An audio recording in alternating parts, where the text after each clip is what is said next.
आज की इस ऑनलाइन क्लास में आपका स्वागत है। पिछले कई दिनों से हम लोग वेबर के सिद्धांत को पढ़ रहे हैं।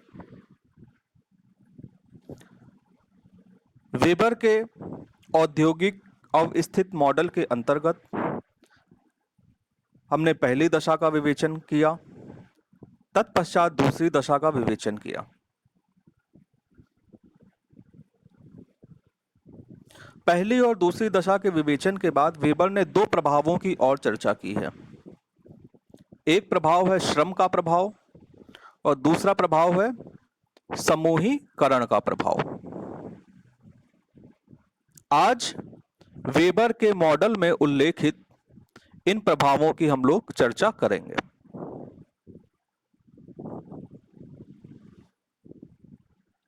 सर्वप्रथम हम लोग श्रम के प्रभाव की चर्चा करेंगे।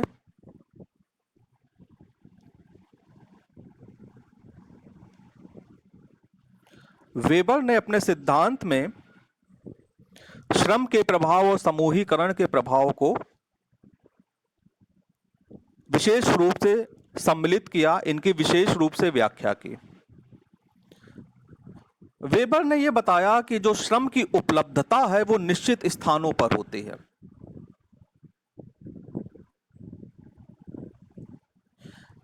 आपने अब तक पढ़ा कि कारखाने को कहां पे स्थापित करना है, जहां पर न्यूनतम परिवहन व्यय हमें हो, यानी कि जहां पे परिवहन लागत सबसे कम हो वहां पर हमें कारखाने को स्थापित करना है। परंतु अब वेबर यहां पे एक बात जोड़ रहे हैं। बात ये जोड़ रहे हैं कि हम उस बिंदु से हट सकते हैं। किस बिंदु से हट सकते हैं? न्यूनतम परिवहन लागत वाले बिंदु से, जहां पे परिवहन लागत न्यूनतम है, सबसे कम है, उस बिंदु से हटकर किसी अन्य बिंदु पर भी, किसी अन्य स्थान पर भी उद्योग की स्थापना कर सकते हैं। कब कर सकते हैं? अगर वहां पर श्रम हमें सस्ता प्राप्त हो जाए। कितना सस्ता प्राप्त हो जाए? कि जो हमें अतिरिक्त परिवहन व्यय देना पड़ रहा है उससे ज्यादा हमें लाभ मिल जाए। श्रम की उपलब्धता होने से जो हमें लाभ हो रहा है वो लाभ हमारे व्यय से अधिक हो जाए। समझिए इस बात को कैसे। जैसे कि आप किसी स्थान पे 10 रुपए परिवहन लागत दे रहे हैं, ठीक है, 10 रुपए न्यूनतम है ये परिवहन लागत आप दे रहे हैं किसी वस्तु के उत्पादन के लिए। हम आपसे कह रहे हैं कि उस ए के बजाय अब आप बी पे उद्योग की स्थापना कर लीजिए, ठीक है। जब आपने ए में उद्योग की स्थापना की थी तो आप 10 रुपए आपको परिवहन लागत पड़ रही थी, लेकिन आपको जो श्रम मिल रहा था वो 8 रुपए का मिल रहा था। तो कुल लागत आपकी कितनी हो रही थी? 18, ठीक ना? क्योंकि श्रम की उपलब्धता निश्चित क्षेत्र में होती है। जब आपने ए बिंदु पर, हम उदाहरण आपको दे रहे हैं, जब आपने ए बिंदु पर उद्योग की स्थापना की थी तो वहां पे परिवहन लागत न्यूनतम थी 10 रुपए, परंतु वहां जो श्रम की लागत थी वो क्या थी? 8 रुपए थी, ठीक है। तो कुल आप 18 रुपए खर्च कर रहे थे। अब हम आपको सलाह दे रहे हैं कि आप बी बिंदु पर उद्योग की स्थापना कर लीजिए, वहां पे श्रम सस्ता है, श्रम वहां पे 4 रुपए का है।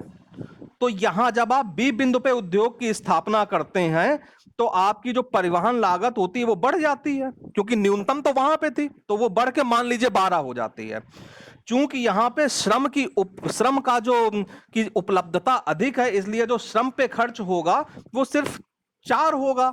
तो हमारा जो यहाँ पे कुल लागत होगी वो 16 होगी, यानी कि जो हमारी कुल लागत है बी स्थान पर वो ए स्थान से कम है। तो ऐसी दशा अगर होगी तो हम न्यूनतम परिवहन लागत वाले बिंदु को छोड़कर किसी अन्य बिंदु पर भी उद्योग की स्थापना कर सकते हैं, एक ऐसे बिंदु पे उद्योग की स्थापना कर सकते हैं जहां पर हमें श्रम की उपलब्धता हो रही हो, और ऐसा हम तभी करेंगे कि जो हम परिवहन व्यय में जो हमें अतिरिक्त वृद्धि हो रही हो उसके बराबर या उससे अधिक हमें लाभ या बचत हो। इस बात को बहुत ध्यान में रखिएगा। मतलब एक बहुत साधारण सी ही बात है, लेकिन कहीं थोड़ी सी पारिभाषिक शब्दों में जा रही है। एकदम साधारण सी बात है कि आप किसी स्थान पर कोई उद्योग चला रहे हैं, वहां पे आपको 10 रुपए क्या लग रहा है, परिवहन लागत न्यूनतम है 10 रुपए लग रही है। आपको वहां पे जो लोग आपके यहाँ काम कर रहे हैं वो 8 रुपए ले रहे हैं, कुल खर्चा हो रहा है आपका 18 रुपए। अब आपको कहा जाता है अब आप इस स्थान को छोड़ करके उस स्थान दूसरे स्थान पे लगा लीजिए, क्योंकि वहां पे जो लेबर कॉस्ट है वो 4 ही रुपए है, तो आप उस स्थान पे चले जाते हैं, लेकिन आपकी परिवहन लागत बढ़ जाती है। आपकी परिवहन लागत मान लीजिए 2 रुपए बढ़ती है, ठीक है, और 4 रुपए आपका लेबर है, तो 12 4 16, ठीक, और यहाँ पे आपका 18 हो रहा था, तो आपकी लागत वहां पे कम हुई, तो आप मुनाफे में हुए।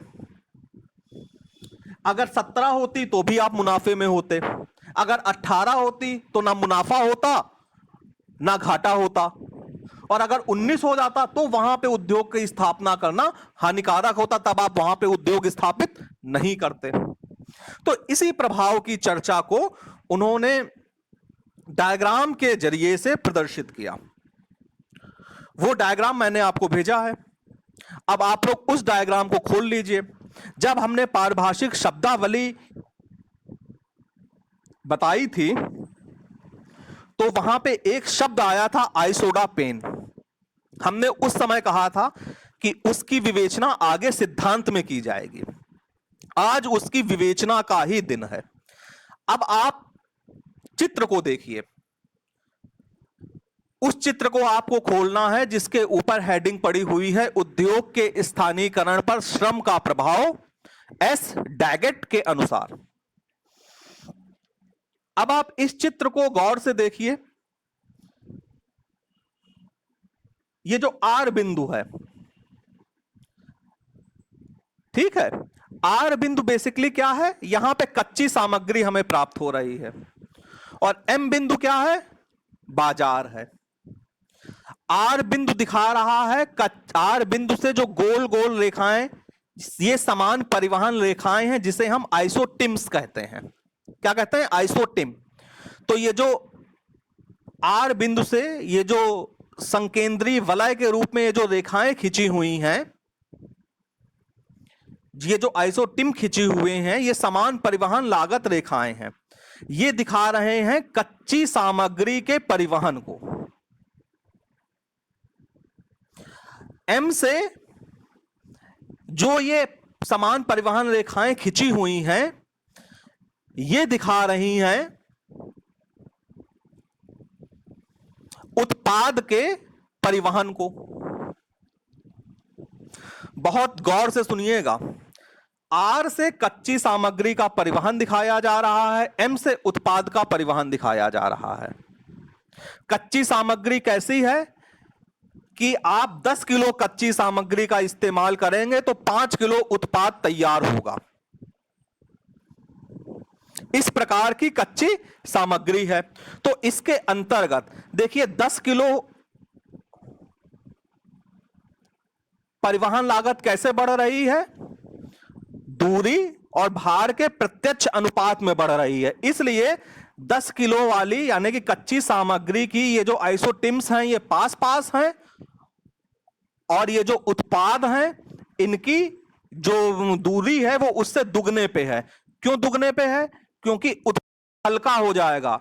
आप कच्ची सामग्री 10 किलो का परिवहन करेंगे, उत्पाद का परिवहन कितना करेंगे, 5 किलो का, तो 5 किलो परिवहन लागत वजन और दूरी के प्रत्यक्ष अनुपात में बढ़ती है। यहां पे वजन कम हो गया तो 10 किलो का परिवहन कम दूरी का 1 रुपया लगेगा, और यहां पे 5 किलो का ज्यादा दूरी का 1 रुपया लगेगा। ठीक है, मतलब 5 रुपए, जब आप 5 किलो का परिवहन करेंगे तो ज्यादा दूरी तक 1 रुपए में ले जाएंगे, जब आप 10 किलो का परिवहन करेंगे तो कम दूरी तक 1 रुपए में ले जाएंगे। तो जो कच्ची सामग्री का स्वभाव है उसमें वो कैसा है, वो 10 किलो वाला है, यानी कि आप 1 रुपए में कम दूरी तक ले जा पाएंगे।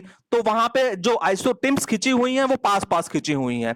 एम में देखिए उत्पाद हो गया, उत्पाद 5 किलो हो गया, 5 किलो हल्का हो गया, तो आप 1 रुपए में ज्यादा दूर तक ले जा पाएंगे। तो आइसोटिम्स उसकी दुगनी दूरी पे खींची गई हैं। इस तरीके से आप देखिए एम से जो पहली आइसोटीम है वो 1 2 3 4 फिर 5 6 7 8 इकाई खर्च करेंगे तो हम आर केंद्र तक पहुंचते हैं। यानी कि उत्पाद को बाजार तक पहुंचाने के लिए आपको 8 इकाई न्यूनतम रूप से खर्च करनी पड़ेगी। जब कच्ची सामग्री में इतनी अशुद्धि हो तो हम उद्योग की स्थापना कच्ची सामग्री के स्रोत पर करते हैं। जब हम कच्ची सामग्री के स्रोत पर करेंगे तो कच्ची सामग्री के स्रोत से बाजार तक जाने में हमें कितनी आइसोटिम्स, कितनी इकाई खर्च करनी पड़ेगी? 8 इकाई। कहां से पता लगा? इन रेखाओं को गिन के पता लगा। देखिए एम से पहली, दूसरी, तीसरी, चौथी, फिर 5वीं, फिर 6ठी, फिर 7वीं, फिर 8वीं कहां पे है? एकदम आर बिंदु पे है। तो हमने 8 इकाई खर्च करके हम बाजार पहुंच सकते हैं। यह है हमारे उस त्रिभुज के अंदर की सारी बातें जिसकी चर्चा हम लोग इतने दिनों से कर रहे थे। अब लेकिन हमें श्रम का प्रभाव देखना है, यानी कि हम इस 8 से अलग हट के, हमारा न्यूनतम परिवहन कितना है? 8। हम इस 8 से अलग हट करके उद्योग स्थापित करना चाहते हैं, तो हम किन बिंदुओं पर उद्योग स्थापित कर सकते हैं? तो अन्य बिंदु पे हम हटेंगे तो जाहिर सी बात है हमारी जो न्यूनतम परिवहन लागत है उसमें वृद्धि होगी। तो हमारे कौन कौन से बिंदुओं पे न्यूनतम परिवहन होगा, इस बिंदु का हम यहां पे एनालिसिस कर रहे हैं। देखिए अब हमने, आप यहां पे देख रहे हैं कि कुछ बिंदु यहां पे काट रहे हैं। ठीक है, यानी कि एम वाली रेखा को आर वाली रेखा को कुछ बिंदु इंटरसेक्ट कर रहे हैं। उन इंटरसेक्ट करने वाले बिंदुओं को यहां पे मिलाया गया है, जिसमें F G D C B A L L K J I H G प्रमुख हैं। ठीक है, तो अब आप देखिए आर से बी बिंदु, हमने ये माना कि बी बिंदु पे हम उद्योग की स्थापना करते हैं, तो बी बिंदु पे एम तक आने में हमें कितनी इकाई खर्च करनी पड़ेगी? 8 करनी पड़ेगी, क्योंकि ये उसी रेखा पे है। एम से बी 8 इकाई खर्च करनी पड़ेगी। फिर हमें आर को भी लेके जाना पड़ेगा बी तक, तो हम आर को बी तक जब लेकर के जाएंगे तो कितनी इकाई खर्च करेंगे? 4 इकाई। तो बी पे का मूल्य कितना हो गया? 12 इकाई। ठीक है, सी का मूल्य इसी तरीके से कितना हो गया? देखिए सी पे हमें खर्च करना पड़ेगा 7, लेकिन ये और उधर से आर से हमें कितना खर्च करना पड़ेगा? 5 12। तो ये जितने भी बिंदु हैं जी H I J K L A B C D E F, ये इन सारे बिंदुओं पे जो खर्च होगा वो 12 इकाई का ही होगा। अब ये क्या है? यही है आइसोडा पेन। आइसोडा पेन क्या हुआ कि परिवहन व्यय की दृष्टि से सर्वोत्तम बिंदु से हटने पर जिन जिन बिंदुओं पर परिवहन व्यय में समान इकाई वृद्धि होती है उनको मिलाने वाली रेखा को आइसोडा पेन कहते हैं। आइसोडा पेन किससे कहा गया कि हम इस न्यूनतम परिवहन वाले बिंदु से हट गए, जो परिवहन व्यय की दृष्टि से सर्वोत्तम बिंदु था 8 इकाई वाला, हम उससे हट गए, हमने चयन किया 12 इकाई वाला बिंदु।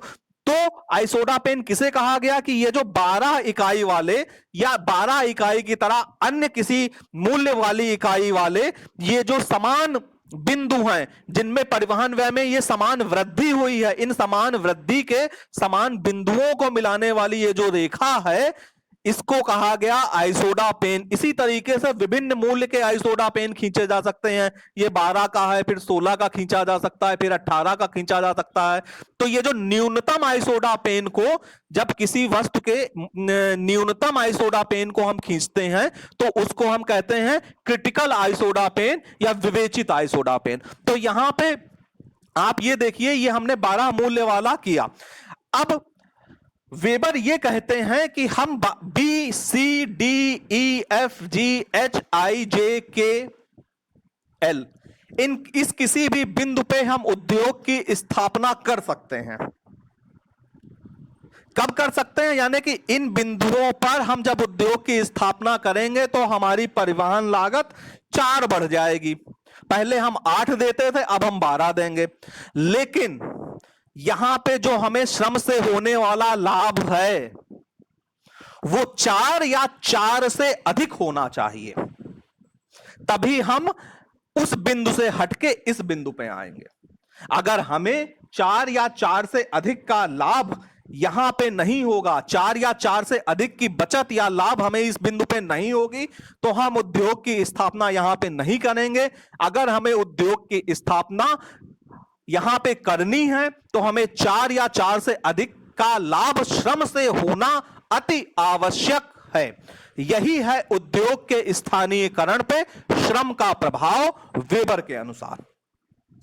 अब आ जाइए एकत्रीकरण का प्रभाव या समूहीकरण का प्रभाव।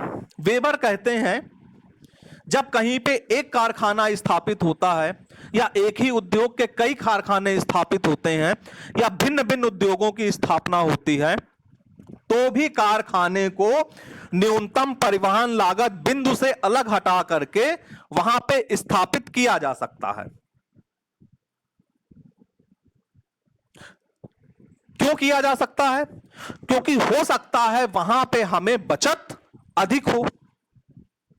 जितना परिवहन में वृद्धि हो उसके बराबर बचत होगी तो ना लाभ है ना नुकसान है। हो सकता है उससे अधिक बचत हो। अब देखिए कैसे। अब आप दूसरा चित्र खोल लीजिए जिसमें उद्योग के स्थानीयकरण पे एकत्रीकरण के प्रभाव को दर्शाया गया है। उसका शीर्षक है उद्योग के स्थानीयकरण पर एकत्रीकरण का प्रभाव। आप इस चित्र में देखिए 3 त्रिभुज हैं। ये त्रिभुज अवस्थित त्रिभुज हैं। इनके अंदर एक न्यूनतम लागत बिंदु है। उन न्यूनतम लागत बिंदु से 3 ये आइसोडा पेन खींचे गए हैं जिनका मान लीजिए 5 है। तीनों का 3 भिन्न भिन्न प्रकार के उद्योग हैं, तो जो उनका आइसोडा पेन का जो नेचर होगा वो भी भिन्न प्रकार का होगा। तो ये 3 भिन्न प्रकार के आइसोडा पेन खींचे गए हैं। ये 3 प्रकार के ये जो आइसोडा पेन है ये BAC एक ऐसा क्षेत्र है जहां पे ये तीनों ओवरलैप करते हैं। ठीक है। तो वेबर के अनुसार ऐसी दशा में उद्योग का स्थानीयकरण ये जो ओवरलैप वाला स्थान है ABC इस स्थान पे करना उपयुक्त होगा। क्यों उपयुक्त होगा? क्योंकि इस स्थान पे जो वो अतिरिक्त इकाई व्यय कर रहे हैं 5 उससे अधिक लाभ प्राप्त होगा।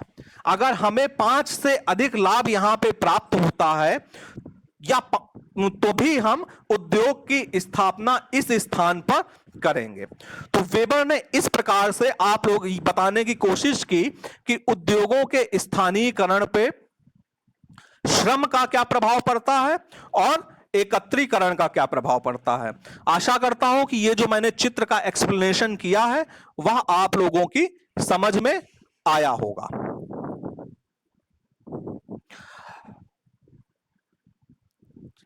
अगर कहीं पे आप लोगों को कोई शंका हो या संशय हो तो आप पूछ लीजिए। अगर चित्र आपके सामने रखा हो तो आपको समझ में आया होगा। अगर चित्र आपने अपने सामने नहीं रखा है तो ये जितनी भी पूरी विवेचना हुई है आज की क्लास को इस सचित्र वर्णन के साथ हम जोड़ करके अपलोड कर देंगे। आप वहां से भी इसको देख के समझ सकते हैं। अगर चित्र मेन है इसको चित्र के द्वारा समझना ही। एक बार मैं पुनः कोशिश किए दे रहा हूं कि कहीं पे अगर आपको कोई डाउट हो तो आप क्लियर कर लें। आइसोडा पेन क्या है? आइसोडा पेन है परिवहन व्यय की दृष्टि से सर्वोत्तम बिंदु से हटने पर जिन जिन बिंदुओं पर परिवहन व्यय में समान इकाई वृद्धि होती है उसको मिलाने वाली रेखा को आइसोडा पेन कहा गया है।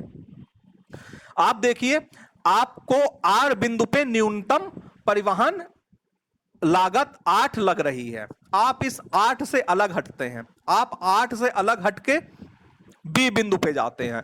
तो इस बी बिंदु पे देखिए, बी बिंदु से सबसे पहले आपको कच्ची सामग्री का परिवहन बी बिंदु तक करना पड़ेगा। तो परिवहन करने ये आपको लागत लगेगी 4। ये हमने कहां से जाना, ये देखिए बगल में 1 2 3 4 नंबर्स पड़े हुए हैं, इनसे जाना।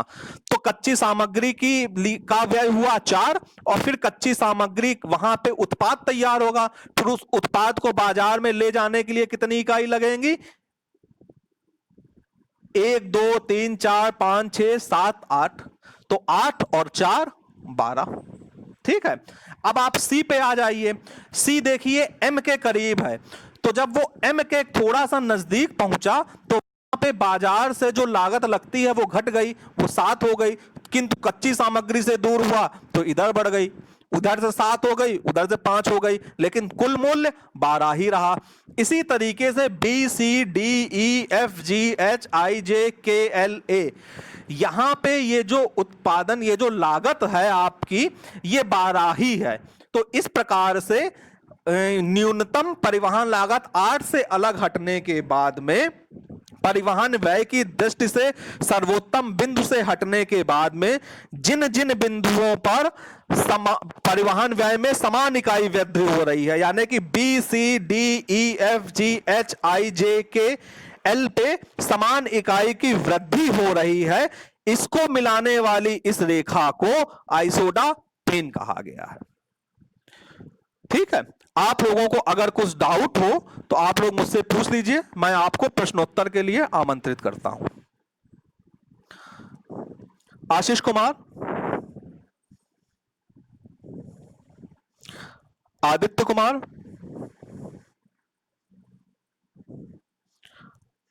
हिमांशु मिश्रा,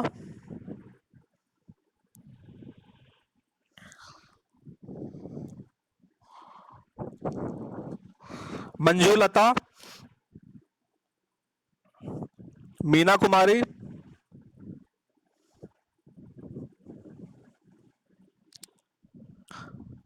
निशा कुमारी, निशांत कुमार,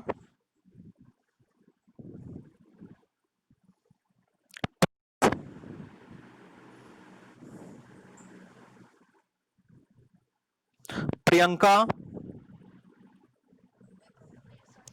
प्रियांशु,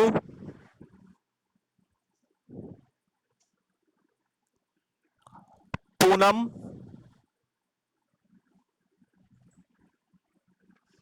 सच्चिदानंद,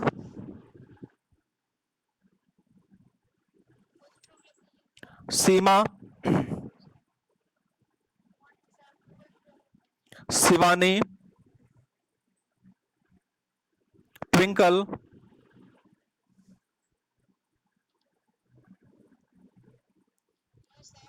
ठीक है, हाँ बोलिए। हाँ देखिए आपके जी एम और आर है बेटा, ठीक है, एफ नहीं है, वो आर है। हाँ वो आर है, ठीक है। देखिए आपने डायग्राम खोल के रखा हुआ है, देखिए आर से पास पास आइसोटिम्स जा रही हैं 15 तक, देख रहे हैं आप। एम से दो, हाँ एक मिनट रुकिएगा।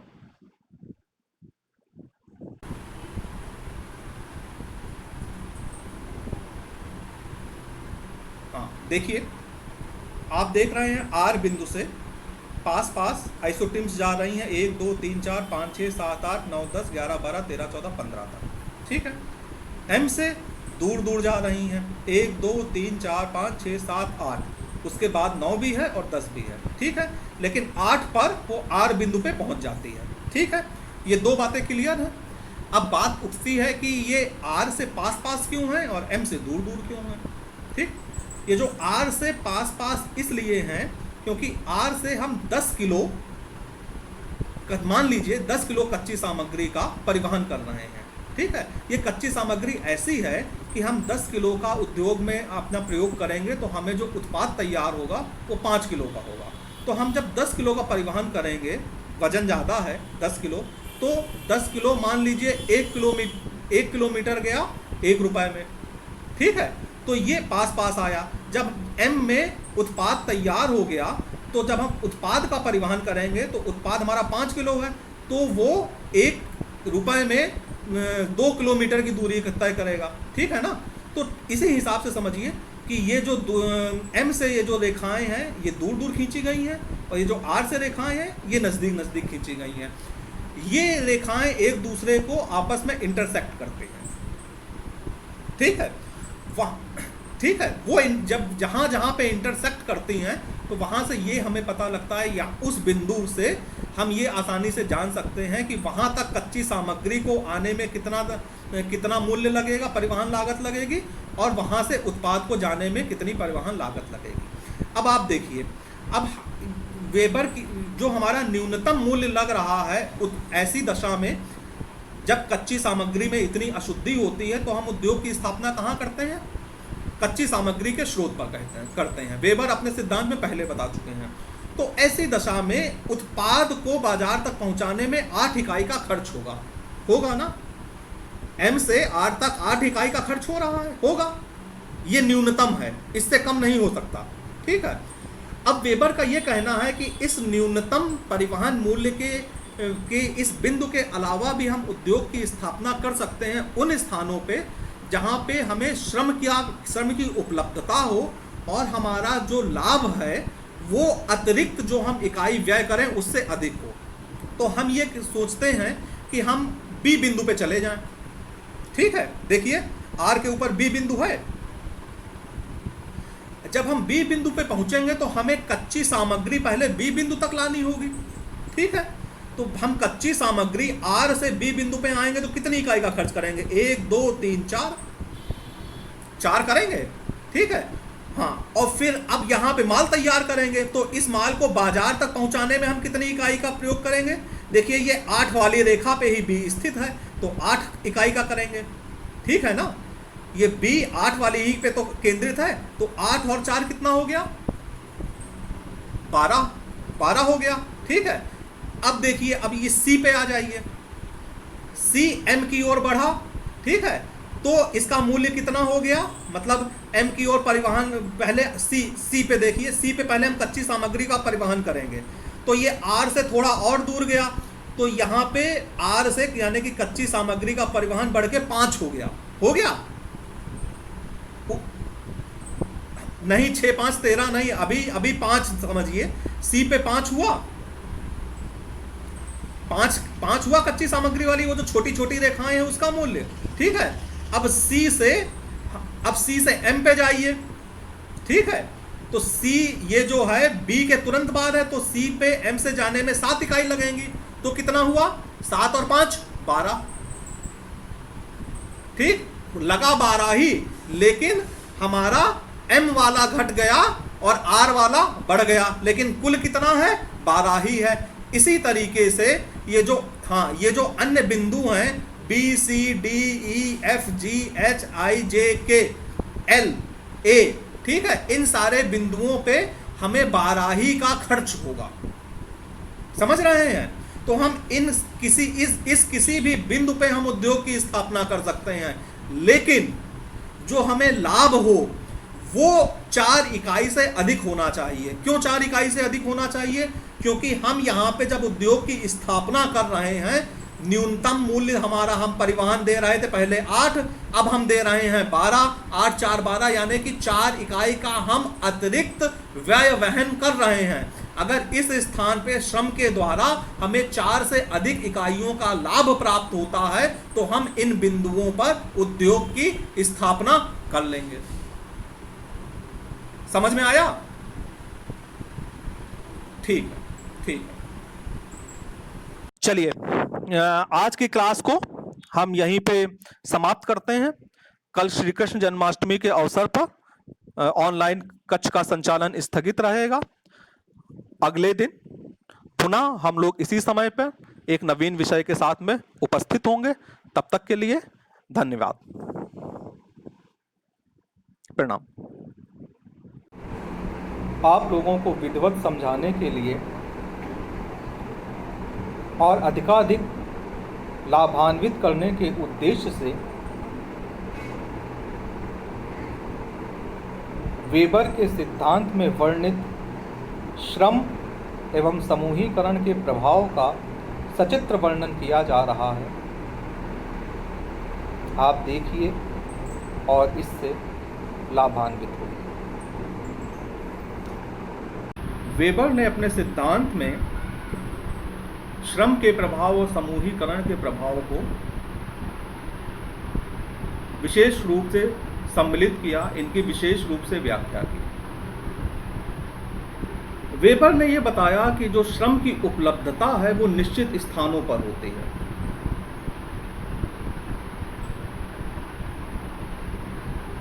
आपने अब तक पढ़ा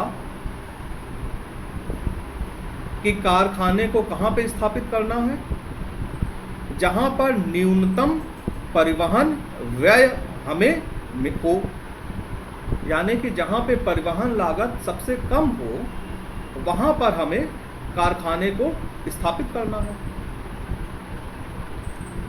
परंतु अब वेबर यहां पे एक बात जोड़ रहे हैं। बात ये जोड़ रहे हैं कि हम उस बिंदु से हट सकते हैं। किस बिंदु से हट सकते हैं? न्यूनतम परिवहन लागत वाले बिंदु से, जहां पे परिवहन लागत न्यूनतम है, सबसे कम है, उस बिंदु से हटकर किसी अन्य बिंदु पर भी, किसी अन्य स्थान पर भी उद्योग की स्थापना कर सकते हैं। कब कर सकते हैं? अगर वहां पर श्रम हमें सस्ता प्राप्त हो जाए। कितना सस्ता प्राप्त हो जाए? कि जो हमें अतिरिक्त परिवहन व्यय देना पड़ रहा है उससे ज्यादा हमें लाभ मिल जाए। श्रम की उपलब्धता होने से जो हमें लाभ हो रहा है वो लाभ हमारे व्यय से अधिक हो जाए। समझिए इस बात को कैसे। जैसे कि आप किसी स्थान पे 10 रुपए परिवहन लागत दे रहे हैं, ठीक है, 10 रुपए न्यूनतम है ये परिवहन लागत आप दे रहे हैं किसी वस्तु के उत्पादन के लिए। हम आपसे कह रहे हैं कि उस ए के बजाय अब आप बी पे उद्योग की स्थापना कर लीजिए, ठीक है। जब आपने ए में उद्योग की स्थापना की थी तो आप 10 रुपए आपको परिवहन लागत पड़ रही थी, लेकिन आपको जो श्रम मिल रहा था वो 8 रुपए का मिल रहा था। तो कुल लागत आपकी कितनी हो रही थी? 18, ठीक ना, क्योंकि श्रम की उपलब्धता निश्चित क्षेत्र में होती है। जब आपने ए बिंदु पर, हम उदाहरण आपको दे रहे हैं, जब आपने ए बिंदु पर उद्योग की स्थापना की थी तो वहां पे परिवहन लागत न्यूनतम थी 10 रुपए, परंतु वहां जो श्रम की लागत थी वो क्या थी? 8 रुपए थी, ठीक है। तो कुल आप 18 रुपए खर्च कर रहे थे। अब हम आपको सलाह दे रहे हैं कि आप बी बिंदु पर उद्योग की स्थापना कर लीजिए, वहां पे श्रम सस्ता है, श्रम वहां पे 4 रुपए का है। तो यहां जब आप बी बिंदु पे उद्योग की स्थापना करते हैं तो आपकी जो परिवहन लागत होती है वो बढ़ जाती है, क्योंकि न्यूनतम तो वहां पे थी, तो वो बढ़ के मान लीजिए 12 हो जाती है। चूंकि यहाँ पे श्रम का जो की उपलब्धता अधिक है, इसलिए जो श्रम पे खर्च होगा वो सिर्फ 4 होगा। तो हमारा जो यहाँ पे कुल लागत होगी वो 16 होगी, यानी कि जो हमारी कुल लागत है बी स्थान पर वो ए स्थान से कम है।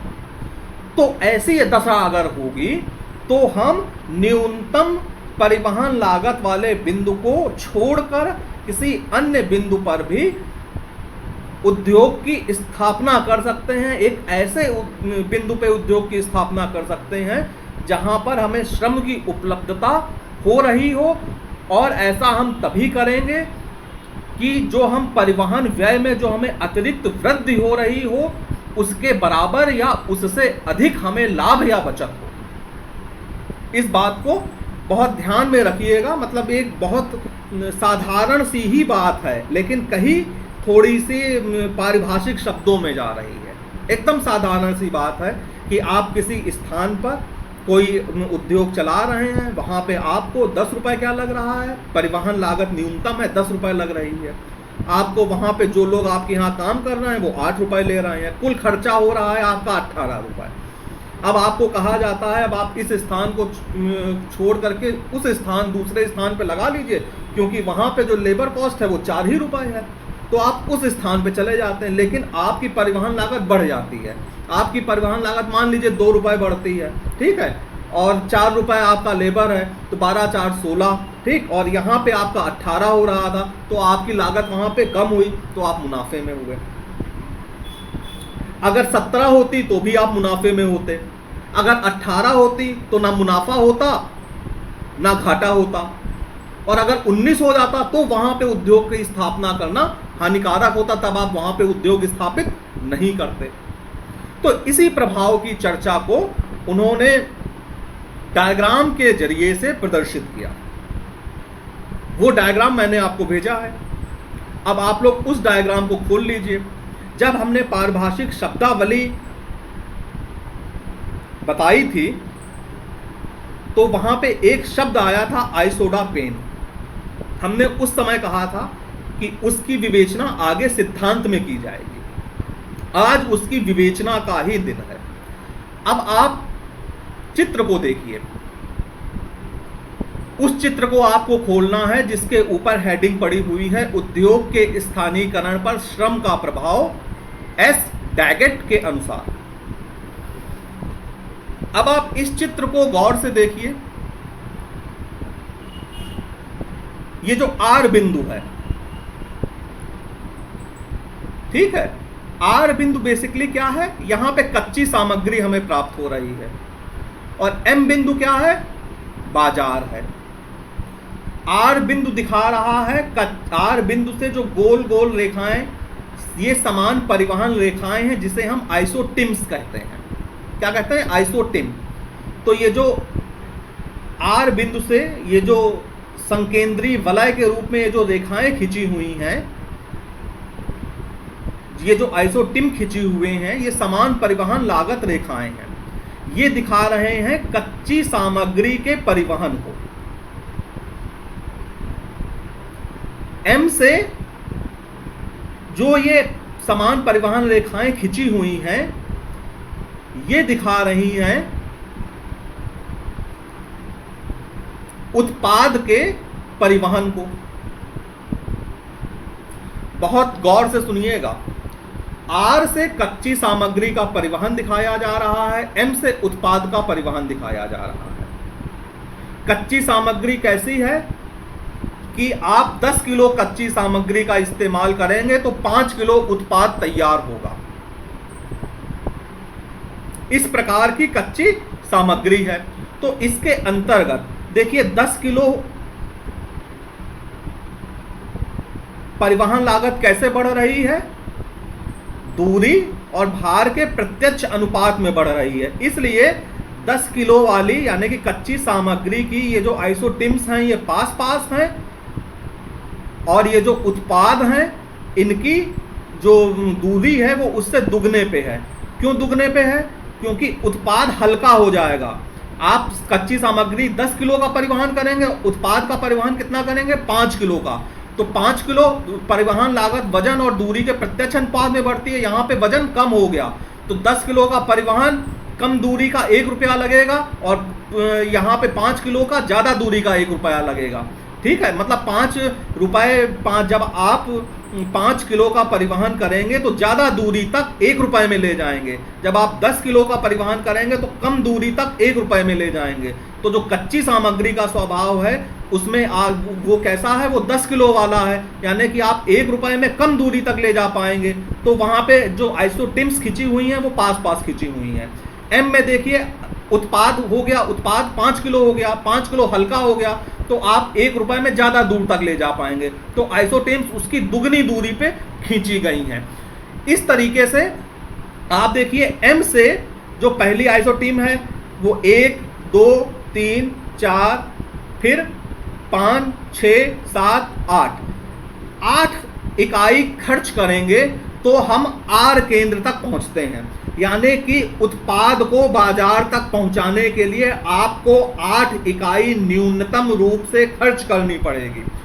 जब कच्ची सामग्री में इतनी अशुद्धि हो तो हम उद्योग की स्थापना कच्ची सामग्री के स्रोत पर करते हैं। जब हम कच्ची सामग्री के स्रोत पर करेंगे तो कच्ची सामग्री के स्रोत से बाजार तक जाने में हमें कितनी आइसोटेन्स, कितनी इकाई खर्च करनी पड़ेंगी? 8 इकाई। कहां से पता लगा? इन रेखाओं को गिन के पता लगा। देखिए, एम से पहली, दूसरी, तीसरी, चौथी, फिर पांचवी, फिर छठी, फिर सातवीं, फिर आठवीं कहां पे है? एकदम आर बिंदु पे है। तो हमने 8 इकाई खर्च करके हम बाजार पहुंच सकते हैं। ये है हमारे उस त्रिभुज के अंदर की सारी बातें जिसकी चर्चा। हमें श्रम का प्रभाव देखना है, यानी कि हम इस 8 से अलग हटके, हम इस 8 से अलग हट करके उद्योग स्थापित करना चाहते हैं। तो हम किन बिंदुओं पर उद्योग स्थापित कर सकते हैं? तो अन्य बिंदु पे हम हटेंगे तो जाहिर सी बात है हमारी जो न्यूनतम परिवहन लागत है उसमें वृद्धि होगी। तो हमारे कौन कौन से बिंदुओं पे न्यूनतम परिवहन होगा, इस बिंदु का हम यहाँ पे एनालिसिस कर रहे हैं। देखिए, अब हमने, आप यहाँ पे देख रहे हैं कि कुछ बिंदु यहाँ पे काट रहे हैं, ठीक है। यानी कि M वाली रेखा को, R वाली रेखा को कुछ बिंदु इंटरसेक्ट कर रहे हैं। उन इंटरसेक्ट करने वाले बिंदुओं को यहाँ पे मिलाया गया है, जिसमें F, G, D, C, B, A, L, L, K, J, I, H, G प्रमुख है, ठीक है। तो अब आप देखिए, R से B बिंदु, हमने ये माना कि B बिंदु पे हम उद्योग की स्थापना करते हैं। तो B बिंदु पे M तक आने में हमें कितनी इकाई खर्च करनी पड़ेंगी? 8 करनी पड़ेंगी, क्योंकि ये उसी रेखा पे है। M से B 8 इकाई खर्च करनी पड़ेगी। फिर हमें R को भी लेके जाना पड़ेगा B तक। तो हम R को B तक जब लेकर के जाएंगे तो कितनी इकाई खर्च करेंगे? 4 इकाई। तो B पे का मूल्य कितना हो गया? 12 इकाई, ठीक है। C का मूल्य इसी तरीके से कितना हो गया? देखिए, C पे हमें खर्च करना पड़ेगा 7, लेकिन ये और उधर से R से हमें कितना खर्च करना पड़ेगा? 5, 12। तो ये जितने भी बिंदु हैं, G, H, I, J, K, L, A, B, C, D, E, F, ये इन सारे बिंदुओं पे जो खर्च होगा वो 12 इकाई का ही होगा। अब ये क्या है? यही है आइसोडापेन। आइसोडापेन क्या हुआ कि परिवहन व्यय की दृष्टि से सर्वोत्तम बिंदु से हटने पर जिन जिन बिंदुओं पर परिवहन व्यय में समान इकाई वृद्धि होती है उनको मिलाने वाली रेखा को आइसोडापेन कहते हैं। आइसोडापेन किससे कहा गया? कि हम इस न्यूनतम परिवहन वाले बिंदु से हट गए, जो परिवहन व्यय की दृष्टि से सर्वोत्तम बिंदु था 8 इकाई वाला, हम उससे हट गए, हमने चयन किया 12 इकाई वाला बिंदु। तो आइसोडापेन किसे कहा गया? कि ये जो 12 इकाई वाले या 12 इकाई की तरह अन्य किसी मूल्य वाली इकाई वाले ये जो समान बिंदु हैं जिनमें परिवहन व्यय में ये समान वृद्धि हुई है, इन समान वृद्धि के समान बिंदुओं को मिलाने वाली ये जो रेखा है इसको कहा गया आइसोडापेन। इसी तरीके से विभिन्न मूल्य के आइसोडापेन खींचे जा सकते हैं। ये 12 का है, फिर 16 का खींचा जा सकता है, फिर 18 का खींचा जा सकता है। तो ये जो न्यूनतम आइसोडापेन को, जब किसी वस्तु के न्यूनतम आइसोडापेन को हम खींचते हैं तो उसको हम कहते हैं क्रिटिकल आइसोडापेन या विवेचित आइसोडापेन। तो यहाँ पे आप ये देखिए, ये हमने 12 मूल्य वाला किया। अब वेबर ये कहते हैं कि हम B, C, D, E, F, G, H, I, J, K, L इस किसी भी बिंदु पे हम उद्योग की स्थापना कर सकते हैं। कब कर सकते हैं? यानी कि इन बिंदुओं पर हम जब उद्योग की स्थापना करेंगे तो हमारी परिवहन लागत 4 बढ़ जाएगी। पहले हम 8 देते थे, अब हम 12 देंगे। लेकिन यहां पे जो हमें श्रम से होने वाला लाभ है वो 4 या 4 से अधिक होना चाहिए, तभी हम उस बिंदु से हटके इस बिंदु पे आएंगे। अगर हमें 4 या 4 से अधिक का लाभ यहां पे नहीं होगा, 4 या 4 से अधिक की बचत या लाभ हमें इस बिंदु पे नहीं होगी, तो हम उद्योग की स्थापना यहां पे नहीं करेंगे। अगर हमें उद्योग की स्थापना यहां पे करनी है तो हमें 4 या 4 से अधिक का लाभ श्रम से होना अति आवश्यक है। यही है उद्योग के स्थानीयकरण पे श्रम का प्रभाव वेबर के अनुसार। अब आ जाइए एकत्रीकरण का प्रभाव या समूहीकरण का प्रभाव। वेबर कहते हैं जब कहीं पे एक कारखाना स्थापित होता है या एक ही उद्योग के कई कारखाने स्थापित होते हैं या भिन्न भिन्न उद्योगों की स्थापना होती है, तो भी कारखाने को न्यूनतम परिवहन लागत बिंदु से अलग हटा करके वहां पे स्थापित किया जा सकता है। क्यों किया जा सकता है? क्योंकि हो सकता है वहां पे हमें बचत अधिक हो। जितना परिवहन में वृद्धि हो उसके बराबर बचत होगी तो ना लाभ है ना नुकसान है। हो सकता है उससे अधिक बचत हो। अब देखिए कैसे। अब आप दूसरा चित्र खोल लीजिए जिसमें उद्योग के स्थानीयकरण पे एकत्रीकरण के प्रभाव को दर्शाया गया है। उसका शीर्षक है उद्योग के स्थानीयकरण पर एकत्रीकरण का प्रभाव। आप इस चित्र में देखिए 3 त्रिभुज हैं। ये त्रिभुज अवस्थित त्रिभुज हैं। इनके अंदर एक न्यूनतम लागत बिंदु, उन न्यूनतम लागत बिंदु से 3 ये आइसोडापेन खींचे गए हैं जिनका मान लीजिए 5 है। तीनों का 3 भिन्न भिन्न प्रकार के उद्योग हैं, तो जो उनका आइसोडापेन का जो नेचर होगा वो भी भिन्न प्रकार का होगा। तो ये 3 भिन्न प्रकार के आइसोडापेन खींचे गए हैं। ये 3 प्रकार के ये जो आइसोडापेन है ये BAC एक ऐसा क्षेत्र है जहां पे ये तीनों ओवरलैप करते हैं। ठीक है। तो वेबर के अनुसार ऐसी दशा में उद्योग का स्थानीयकरण, ये जो ओवरलैप वाला स्थान है ABC, इस स्थान पे करना उपयुक्त होगा। क्यों उपयुक्त होगा? क्योंकि इस स्थान पे जो वो अतिरिक्त इकाई व्यय कर रहे हैं 5, उससे अधिक लाभ प्राप्त होगा। अगर हमें 5 से अधिक लाभ यहाँ पे प्राप्त होता है या तो भी हम उद्योग की स्थापना इस स्थान पर करेंगे। तो वेबर ने इस प्रकार से आप लोग बताने की कोशिश की कि उद्योगों के स्थानीयकरण पे श्रम का क्या प्रभाव पड़ता है और एकत्रीकरण का क्या प्रभाव पड़ता है। आशा करता हूं कि ये जो मैंने चित्र का एक्सप्लेनेशन किया है वह आप लोगों की समझ में आया होगा।